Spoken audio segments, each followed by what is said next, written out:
Welcome back to The Explainer. Today, we're doing something a little bit different. We're essentially putting on our detective hats and conducting a forensic investigation into one of the most fascinating questions in history and business. Why do powerful systems suddenly fall apart? To figure this out, we aren't looking at modern corporate case studies. Instead, we're cracking open a 16th century political text and using it as our modern diagnostic manual. We're driving deep into chapter 23 of Niccolo Machiavelli's famous work, The Prince.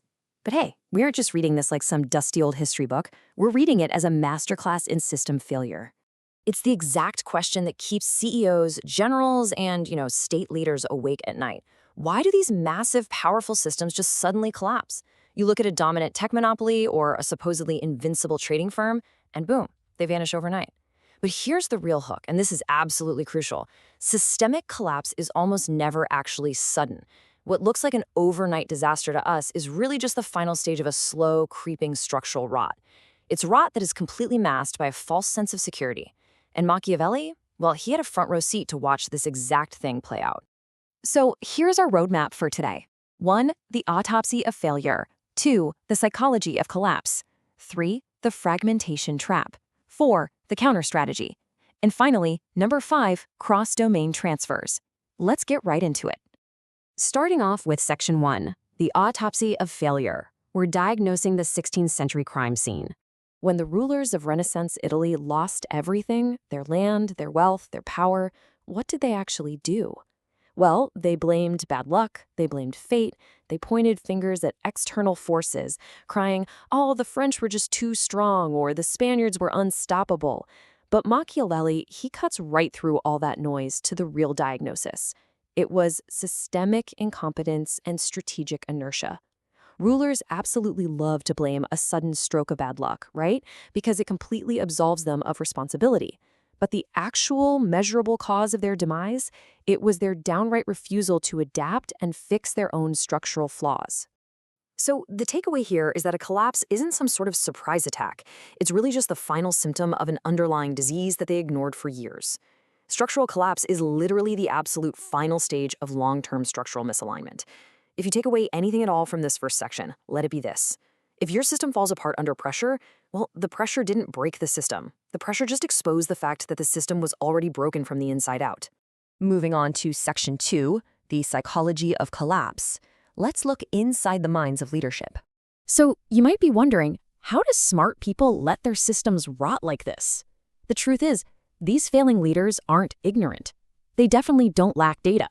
They're just trapped by cognitive biases that stop them from fixing weaknesses they already know about. First up, we have the short-term bias trap. This is prioritizing just surviving the next month or the next fiscal quarter over building actual long-term resilience. Second is the illusion of control effect. This is making flimsy, temporary alliances and somehow confusing that with real stability. And finally, the delegated defense fallacy. They hired mercenaries to fight their battles, which honestly was hilariously risky given mercenaries were famous for literally switching sides mid-battle for a higher paycheck. When you outsource your core security, you become totally psychologically detached from the real risk. You think you're safe because you paid a contractor, but you've actually just handed your very survival over to somebody else. All right, Section 3, the fragmentation trap. Let's break down the actual mechanics of the disease. Let's look at the system dynamics to see exactly how internal division gets weaponized into what we can call an inescapable fragmentation loop. It starts with step 1, internal division. The states fight each other, and they have no unified military.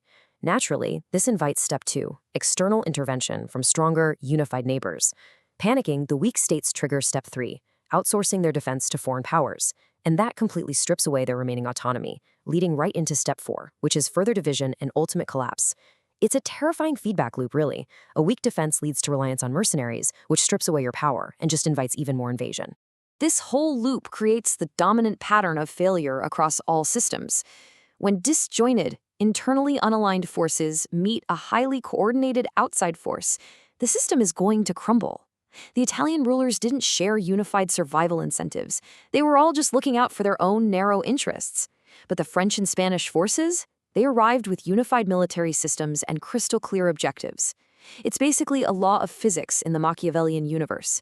Disjointed parts simply cannot withstand a solid, unified object. Now for Section 4, the Machiavellian counter strategy. This is the antidote to collapse. So what's the actual antidote here? How do you survive when the wolves are literally at the door? Well, the Machiavellian solution is all about taking extreme ownership. You have to build native military forces. Do not outsource your core defense. You need to unify your fragmented internal power structures, getting everyone rowing in the exact same direction. Anticipate foreign intervention as the default state. Always assume your competitors are coming for you, and prioritize hard, painful structural reform over those easy short-term alliances. You absolutely have to unify your internal incentives, otherwise you just become a playground or theater for stronger external actors to play in.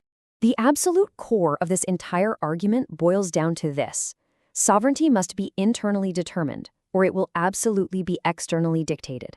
Remember, if you outsource your security, whether we're talking about literal mercenaries in the 1500s or vital IT infrastructure today, you're eroding your internal resilience over time. You are literally handing someone else the pen to write your organization's future. Finally, let's look at Section 5, Modern Cross-Domain Transfers. How do we apply this autopsy today? All right, here is the ultimate payoff for us. The mechanics of state collapse in Renaissance Italy, they apply perfectly to your modern life, your career, and your business. Why? Because Machiavelli isn't just talking about principalities here. He's talking about system architecture. Just look at modern trading systems. If you have fragmented strategies across different signals, coordinated market participants are going to exploit that inefficiency and bleed you dry. Or think about cybersecurity. If you have multiple uncoordinated defenses, hackers are going to find the gaps between your silos. The exact same goes for AI multi-agent systems or, even a game of chess. Uncoordinated pieces are so easily overwhelmed by unified attack. Whether it's decentralized finance or military strategy, divided systems without unified incentives become completely predictable targets for coordinated exploitation. But to be fair, we do have to offer a slightly ruthless, modern critique of Machiavelli right here. Historically, he kind of assumed that centralized unity is always superior. But modern systems prove that division isn't inherently fatal. Think about modern corporate ecosystems or decentralized networks. Decentralized systems can actually outperform centralized ones.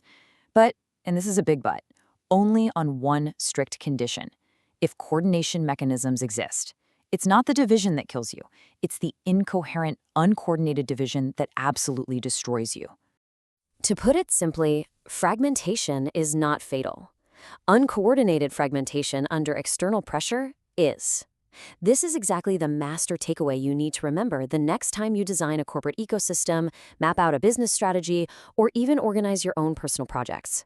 Diversity and decentralization are fantastic, but the absence of internal synchronization, that is way more dangerous than anything your competitors can throw at you. So I'm going to leave you with this provocative thought to help audit your own systems. Look closely at your team, your business, or your life. Where are you currently relying on delegated defense? Where are your internal incentives fragmented right now?